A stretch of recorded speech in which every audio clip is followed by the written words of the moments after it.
ወጭ የተነገረሽ ወይ የተባልሽው የሚያም ነገር አለ ተሙት ምን ታረጋለሽ ከዚህ በኋላ ነው ያሏት ለናቴ ማለት ነው እናቴ ካፈር ምን ይገኛል ነው ያለች እና አሁን ላይ ራሱ እነዛ ያሉ ሰዎች እንዴ እኔ እኮ ተሙት ብዬ ነበር ያሏል እንዴ ብዙ ሰው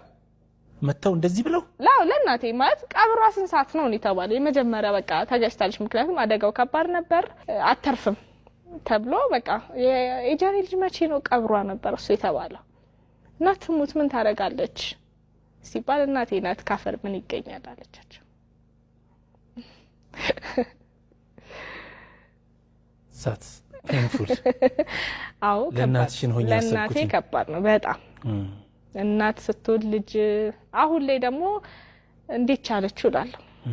ምክንያቱም ያንን ሁሉ ነገር ጥሳ ነው እኔን ያሳደገች ምክንያቱም ትሙት የተባለች ልጅ ማሳደግ ራሱ አስበው ምን ያህል ከባድ እንደሆነ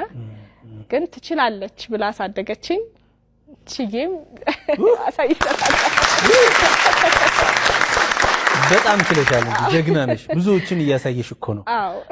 ብዙዎች በቃ ባንቺ ጥንካሬ እየደነገጡ ነው ጭራሽ ያሉት እና ይሄ ትልቅ ስኬት ነው አንድ ሰው ማለት ልጅን ወልዶ